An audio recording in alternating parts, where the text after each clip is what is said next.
Hi from season 4 episode 6. మీరు ఇంతవరకు explain చేసిన ఎపిసోడ్స్ని చూడకపోతే డిస్క్రిప్షన్లో లింక్ పెట్టాను, వెళ్ళి చూసేయండి. తర్వాత ఈ వీడియోని చూడండి. స్టార్టింగ్లోనే అర్ధరాత్రి బాయిడ్ ఇంకా జేడ్ ఇద్దరు మాట్లాడుకుంటూ కనిపిస్తారు. జేడ్ అంటాడు, నేను చూసిన అన్ని విషయాలను నీకు చెప్పేశాను అని. దానికి బాయిడ్, అంటే నువ్వు ఆ టన్నెల్లోకి వెళ్ళాలనుకుంటున్నావా? అక్కడ చనిపోయిన పిల్లల ఎముకలు దాచిపెట్టారని కూడా అంటున్నావా అని అడుగుతాడు. దానికి జేడ్ అవును అనగానే అప్పుడు బాయిడ్ అంటాడు, ఇప్పుడు రాత్రి అయిపోయింది, మనం పడుకోవాలి అని. కానీ జేడ్ మాత్రం, నువ్వే కదా ఎప్పుడు కొంచెం ఎక్కువగా ఆలోచించమని చెప్పేవాడివి, ఇప్పుడు నేను ఆలోచిస్తున్నాను, నన్ను ఎందుకు నమ్మడం లేదు అంటాడు. అప్పుడు బాయిడ్ కొంతసేపు ఆలోచించి, సరే నేను నిన్ను నమ్ముతాను, నువ్వు నిజంగానే ఆ ప్లేస్ని చూసి ఉండొచ్చు, కానీ అక్కడ పిల్లల ఎముకలు ఉన్నా వాటితో మనం ఈ టౌన్ నుంచి ఎలా బయటపడగలం అంటాడు. దానికి జేడు, నాకది తెలీదు, కానీ ప్రపంచంలో చాలా సంస్కృతులు మతాల్లో చనిపోయిన వారి అవశేషాలకు ఎంతో ప్రాముఖ్యత ఇస్తారు. రాజుల ఎముకలు అవశేషాలను కూడా ఎంతో జాగ్రత్తగా భద్రపరుస్తారు. ఈ ప్రదేశానికి కూడా ఏదో త్యాగాలకు సంబంధం ఉందని నాకు అనిపిస్తుంది. సరైన సమయంలో అక్కడికి వెళ్ళాలి, అది ఎప్పుడు అనేది నాకు మాత్రం తెలీదు, కానీ దాన్ని నువ్వే కనుక్కోగలవు అని చెప్తాడు.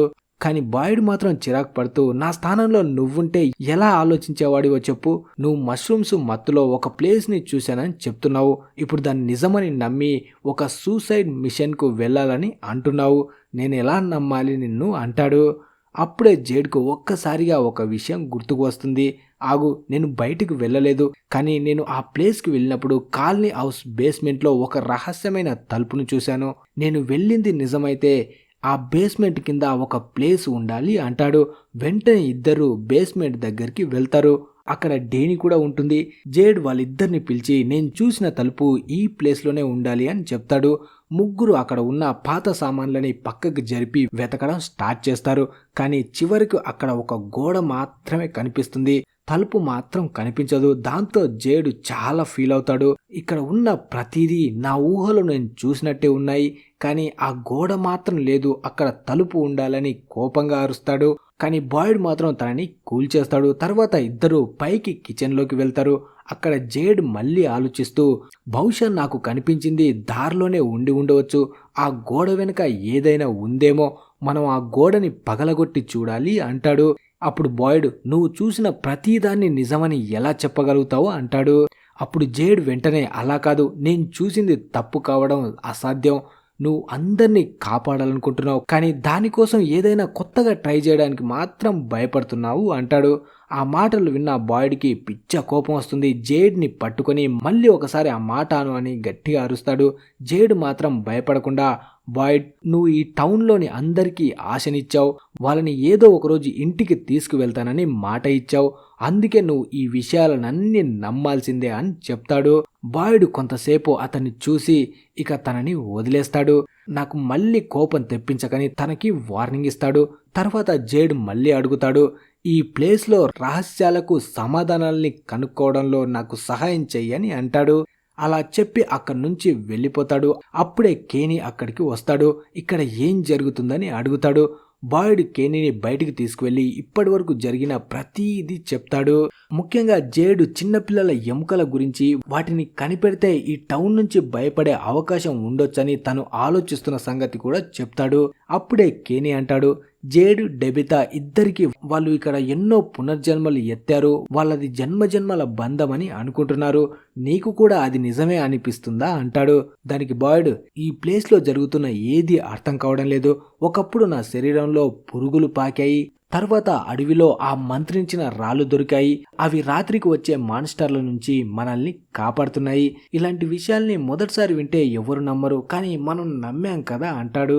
అప్పుడే కేనీ చిన్నగా నవ్వుతూ, బాయిడ్, ఒకప్పుడు పరిస్థితి ఎంత సింపుల్గా ఉండేదో గుర్తుందా, కేవలం మాన్స్టర్ల చేతిలో ఎంతమంది చనిపోతున్నారో లెక్క పెట్టేవాళ్ళం, ఇప్పుడైతే కొత్తగా ప్రతిదానికి భయపడుతున్నాము అంటాడు. బాయిడ్ కూడా ఆ పాత రోజులని గుర్తు చేసుకొని ఆలోచనలో పడిపోతాడు. ఇంతలో కేనీ ఒక పెయింటింగ్ని చూపిస్తాడు. అది విక్టర్ వేసిన పెయింటింగ్. ఆ పెయింటింగ్లో ఎల్లో సూట్ వేసుకున్న వ్యక్తి కనిపిస్తాడు. అతను మిరిండాని చంపి తింటున్నట్టు కనిపిస్తుంది. ఆ పెయింటింగ్ని చూసిన బాయిడ్ ఒక్కసారిగా షాక్ అవుతాడు. అప్పుడే అక్కడికి కొందరు పరిగెత్తుకుంటూ వచ్చి విక్టర్ బిల్డింగ్ పైన నిలబడి ఉన్నాడు, అతను కిందకి దూకేయబోతున్నాడు అని చెప్తారు. వెంటనే బాయిడ్ కేని ఇద్దరు పరిగెట్టుకుంటూ అక్కడికి వెళ్తారు. పైకి వెళ్ళిన తర్వాత విక్టర్ ఒంటరిగా నిలబడి దూరంగా చూస్తూ ఉంటాడు. బాయిడ్ అతని దగ్గరికి వెళ్ళి ప్రశాంతంగా మాట్లాడడానికి ట్రై చేస్తాడు. ఇక్కడ చూస్తున్న ప్రతి దృశ్యం చాలా బాగుంది కదా అని అడుగుతాడు. దానికి విక్టర్ నెమ్మదిగా తల ఊపుతాడు. తర్వాత బాయిడ్ నువ్వు ఇక్కడికి ఎందుకు వచ్చావని అడుగుతాడు. దానికి విక్టర్ నేను కొన్ని విషయాలు గుర్తు చేసుకునే ప్రయత్నం చేస్తున్నానని చెప్తాడు. వెంటనే బాయిడ్ నువ్వు కిందకి రా అని అడుగుతాడు. కొద్దిసేపటి తర్వాత విక్టర్ తన మాట విని బాయిడ్ కేనీలతో కలిసి కిందకి దిగుతాడు. ఇంకోవైపు సారా ఇంట్లో పెయింటింగ్ డబ్బాలు తీసుకెళ్తూ ఉంటుంది. అప్పుడే జూలీ అక్కడికి వస్తుంది. దాంతో సారా సోఫియాకి కాస్త మంచి ఫీలింగ్ రావాలని గదిని పెయింటింగ్ చేయాలి అనుకుంటుంది. ఆ మాట విన్న జూలీ సంతోషపడుతుంది. తర్వాత జూలీ సారాతో అంటుంది, నేను నీకు క్షమాపణ చెప్పాలి. ఈ ప్రదేశం మనల్ని శారీరకంగా మాత్రమే కాదు మానసికంగా కూడా ఎంత బాధిస్తుందో ఇప్పుడు నాకు అర్థమైందని అంటుంది. సారా నవ్వుతూనే ఆమె మాటలు వింటుంది. తర్వాత సారా జూలీని అడుగుతుంది, నాకు సహాయం చేస్తావా అని. జూలీ కూడా వెంటనే ఒప్పుకుంటుంది. ఇద్దరు కలిసి రూమ్కి పెయింటింగ్ వేయడం స్టార్ట్ చేస్తారు. అదే టైంలో బాయిడ్ విక్టర్తో మళ్ళీ మాట్లాడడం మొదలు పెడతాడు. అతను ఎల్లో సూట్ వేసుకున్న వ్యక్తి గురించి అడుగుతాడు. విక్టర్ మొత్తం గుర్తు చేసుకుంటూ అతను కూడా మిగతా వాళ్ళలాగే ఈ టౌన్లోకి వచ్చాడు, కానీ అతను ఒంటరిగా వచ్చాడు. అతని దగ్గర చాలా పెద్ద కారు ఉండేదని అంటాడు. అప్పుడే బాయిడ్ అడుగుతాడు, నువ్వు ఇప్పుడు అతన్ని చూస్తే గుర్తుపట్టగలవా అని. ఆ ప్రశ్నను విన్న వెంటనే విక్టర్ భయపడిపోతాడు. బాయిడ్ అతన్ని కూల్ చేసి ఆ ఎల్లో సూట్ వేసుకున్న వ్యక్తి గురించి తెలుసుకోవడం చాలా అవసరం, అతని గురించి తెలుసుకుంటే మిగతా వాళ్ళని కాపాడగలుగుతాం అని అంటాడు. అప్పుడే డోనా అక్కడికి వస్తుంది. ఆమె బాయిడ్ని పక్కకి పిలిచి నీతో మాట్లాడాలి అంటుంది. బాయిడ్ కేని అక్కడి నుంచి బయలుదేరుతారు. బయటికి వచ్చాక వారికి ఈతన్ కనిపిస్తాడు. తను విక్టర్తో మాట్లాడడానికి ట్రై చేస్తాడు. అదే సమయంలో డోనా బాయిడ్కు ఒక షాకింగ్ విషయం చెప్తుంది. మేము చెరువు దగ్గరికి వెళ్ళినప్పుడు అక్కడ చాలా పెద్ద పెద్ద భయంకరమైన బొమ్మల్లాంటి మాన్స్టర్లు మాపై దాడి చేశాయని చెప్తుంది. ఆమె ఇంకా మాట్లాడుతూ మొదట్లో మేము అవి బొమ్మలే అనుకున్నాం, కానీ అవి మాన్స్టర్లుగా మారి మా మీద అటాక్ చేశాయి. డెబితా ధైర్యం తెచ్చుకొని ముందుకు వెళ్ళి ఆ మాన్స్టర్లలో ఒక దాన్ని చంపిందని కూడా డోనా చెప్తుంది. అయితే ఆ మాన్స్టర్స్ చనిపోయే ముందు రోజర్పై దారుణంగా దాడి చేసింది. అతని పరిస్థితి చాలా ఘోరంగా మారిపోయిందని చెప్తుంది. అందుకే వాళ్ళు రోజర్ డెడ్ బాడీని తీసుకొని వెంటనే కాలనీ హౌస్కి తిరిగి వస్తారు. ఈ విషయం విన్న బాయిడ్, కేనీ ఇంకా మిగతా వాళ్ళు చాలా కంగారు పడిపోతారు. ఇంకోవైపు ఎయిలిస్ ఫాతిమా తయారు చేసిన ఆ మట్టి బొమ్మల్ని గమనిస్తాడు. అతను ఫాతిమాతో కూల్గా మాట్లాడతాడు. ఫాతిమా, ఈ ప్లేస్ నిన్ను చాలా బాధించింది. నువ్వు ఇప్పుడు చేస్తున్న పని నీ మనసును కొంత శాంతిని ఇవ్వడానికి చేస్తున్నావని నాకు అర్థమవుతుంది, కానీ నేను నీ బాధని పూర్తిగా అర్థం చేసుకోలేకపోయాను. అందుకే నన్ను క్షమించు. ఇప్పుడు నువ్వు ఏమనుకుంటున్నావో నాకు చెప్పు అని అడుగుతాడు. ఫాతిమా కొద్దిసేపు ఏమీ మాట్లాడకుండా ఉండి మళ్ళీ మాట్లాడడం స్టార్ట్ చేస్తుంది. నా చిన్నప్పటి జీవితం చాలా కష్టంగా గడిచింది. మా సంస్కృతిలోని కథలు చెప్పేవాడు, అలాగే హిందూ మతంలోని విష్ణువు, కృష్ణుడు ఇంకా ఇతర మాయా శక్తుల కథలు చెప్పేవాడు. బహుశా ఆ కథలకు ఇక్కడ జరుగుతున్న విషయాలకు ఏదో సంబంధం ఉండొచ్చు. ఈ చీకటి ప్రదేశంలో బతకడానికి నాకు మంచి శక్తుల మీద నమ్మకం అవసరం. అందుకే నేను ఈ కథలను, ఈ బొమ్మలను నమ్మడానికి ప్రయత్నిస్తున్నానని చెప్తుంది. ఏలిస్ ఆమె మాటలు విని ఆశ్చర్యపోతాడు. తర్వాత ఇక్కడ విక్టర్ దగ్గరకు ఈతన్ వస్తాడు. విక్టర్ ఆ ఎల్లో సూట్ వేసుకున్న వ్యక్తి కారు గురించి ఒక బొమ్మను వేస్తూ కనిపిస్తాడు. ఈతన్ విక్టర్తో మాట్లాడడానికి ట్రై చేస్తాడు. అప్పుడే విక్టర్ ఆ ఎల్లో సూట్ వేసుకున్న వ్యక్తిని గుర్తు చేసుకోవడానికి ప్రయత్నిస్తున్నానని చెప్తాడు. ఈతన్ వెంటనే చెరువు దగ్గర జరిగిన విషయాలన్నీ చెప్తాడు. మాకు అక్కడ చాలా పెద్ద బొమ్మలు మాన్స్టర్లుగా కనిపించాయి. అవి చెరువులోనే ఉంటున్నాయి. మా అమ్మ వాటిలో ఒకదాన్ని చంపిందని గర్వంగా చెప్తాడు. దానికి విక్టర్ నవ్వుతూ మీ అమ్మ చాలా ధైర్యవంతురాలు అంటాడు. ఆ తర్వాత తన తల్లి గురించి మాట్లాడడం స్టార్ట్ చేస్తాడు. మా అమ్మ కూడా చాలా ధైర్యంగా ఉండేది.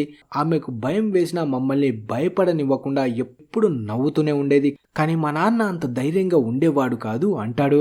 అలా విక్టర్ తన జ్ఞాపకాలని గుర్తు చేసుకుంటూనే చాలా ఫీల్ అవుతాడు. తర్వాత ఇక్కడ హెన్రీ ఇంకా సోఫియా ఇద్దరు కలిసి మందు తాగుతూ ఉంటారు. సోఫియా నవ్వుతూ ఇక్కడికి మందెలా వచ్చింది అని అడుగుతుంది. హెన్రీ సమాధానంగా, ఇక్కడ ఒకప్పుడు బార్టెండర్ ఉండేవాడు, తనే ఈ మొత్తం మందుని తయారు చేశాడు, కానీ ఇప్పుడు అతను చనిపోయాడని చెప్తాడు. ఇద్దరు మళ్ళీ తాగడం స్టార్ట్ చేస్తారు. ఇంతలో కాలనీ హౌస్లో ఒక ముఖ్యమైన సమావేశం జరుగుతుంది. అందరూ కలిసి చెరువు దగ్గర జరిగిన సంఘటనల గురించి మాట్లాడుకుంటూ ఉంటారు. అప్పుడే కేనీ అంటాడు, సారా వాళ్ళ బ్రదర్ నేతన్ ఒకప్పుడు నాకు చెప్పిన మాట గుర్తొస్తుంది. ఈ ప్రదేశంలో మనుషులను చూస్తే భయంకరమైన కలలు ఒకరోజు నిజమైన మాన్స్టర్లుగా మారతాయని చెప్పేవాడు. ఆ మాట విన్న డెబెతా వెంటనే ఆ ఆలోచనలు కూడా సరైనవే కావచ్చు అంటుంది. కానీ డోనాకి మాత్రం కోపం వస్తుంది. ఈ విషయం మనం మిగతా ప్రజలకు ఎలా చెప్తామో? ఇప్పటికే వాళ్ళు రాత్రి వచ్చే మాన్స్టర్లతో భయపడిపోతున్నారు. ఇప్పుడు వాళ్ళకి వచ్చే భయంకరమైన కలలు కూడా నిజమవుతాయని చెప్తే వాళ్ళు పూర్తిగా విసిగిపోతారు అంటుంది. అలా మాట్లాడుతూనే డోనా చాలా ఫీల్ అవుతుంది. బాయ్డ్ డోనాని కూల్ చేయడానికి ట్రై చేస్తాడు, కానీ డోనా కోపంతో బయటికి వెళ్ళిపోతుంది. అక్కడికి వెళ్ళగానే ఆమె ఒక్కసారిగా కింద పడిపోతుంది. ఆమెకు చాలా స్పీడ్గా హార్ట్ అటాక్ వస్తుంది. ఇది చూసిన బాయ్డ్, డెబెతా ఇంకా మిగతా వాళ్ళు షాక్ అవుతారు.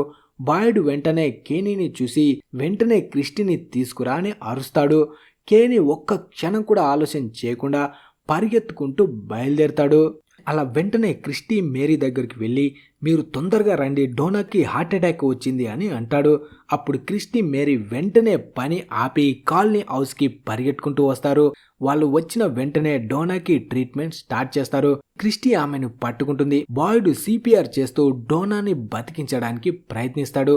ఒక్కసారి కాదు, 2 సార్లు కాదు, 4-5 సార్లు ప్రయత్నించిన డోనా స్పందించదు. అప్పుడే క్రిస్టీ బాధగా, బాయ్డ్ ఇక మనం ఏమీ చేయలేమని చెప్తుంది. ఆ మాట విన్న బాయ్డ్ చాలా ఫీల్ అయిపోతాడు. అతను డోనా ఛాతిని మళ్ళీ బలంగా నొక్కుతాడు. డోనా, నీకేం కాదు, నువ్వు ఇలా చనిపోలేవు. నువ్వు చనిపోవాలంటే ముందు నా పర్మిషన్ తీసుకోవాలి, నువ్వు నాతో పాటు ఉండాలి అని చాలా గట్టిగా అరుస్తాడు. అప్పుడే బాయ్డ్కి ఒక ఆలోచన వస్తుంది. తను వెంటనే బేస్మెంట్లోకి వెళ్ళి జేడ్ని వెతుకుతాడు. నువ్వు రేడియో తయారు చేసినప్పుడు ఉపయోగించిన వైర్లు ఎక్కడున్నాయని అడుగుతాడు. జేడ్ ఆశ్చర్యపోతూ స్టోర్ రూమ్లో ఉన్నాయి అని చెప్తాడు. ఇద్దరు కలిసి స్టోర్ రూమ్లోకి వెళ్తారు. అక్కడ రోజర్ మృతదేహం ఉండటాన్ని చూసి జేడ్ భయపడతాడు. కానీ బాయ్డ్ ఇప్పుడు ఆ విషయం గురించి ఆలోచించే పరిస్థితిలో ఉండడు. దాని గురించి తర్వాత మాట్లాడుకుందాం, ముందు డోనాని కాపాడాలని చెప్తాడు. వాళ్ళు రోజర్ మృతదేహాన్ని పక్కకు జరిపి అవసరమైన వైర్లు తీసుకుంటారు.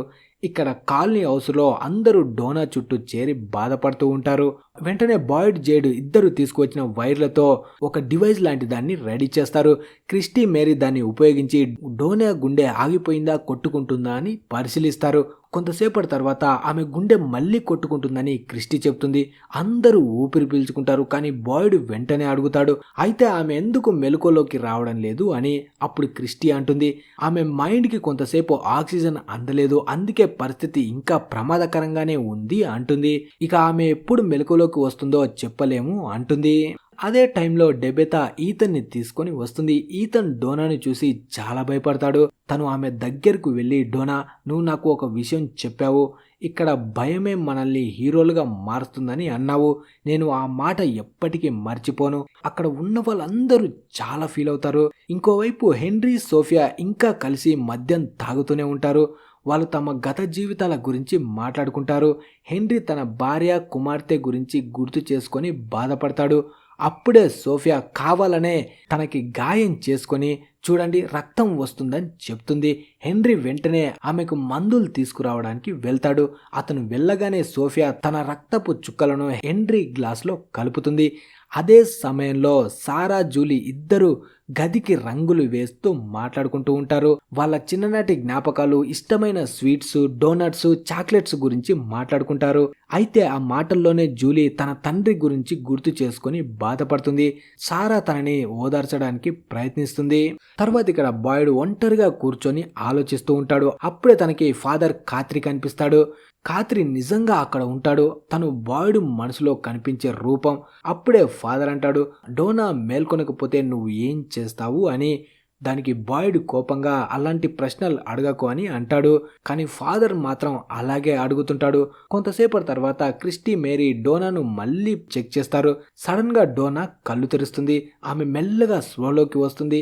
తనని చూడగానే బాయిడ్ ఆనందంతో కన్నీళ్లు వస్తాయి.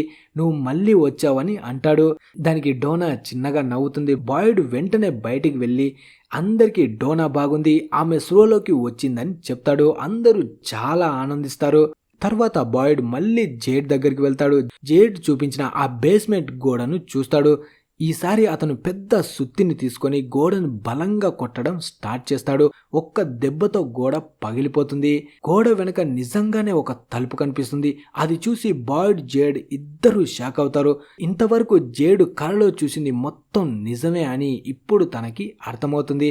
అయితే ఆ తలుపు వెనక ఏముంది అనేది మాత్రం ఎవ్వరికి తెలీదు.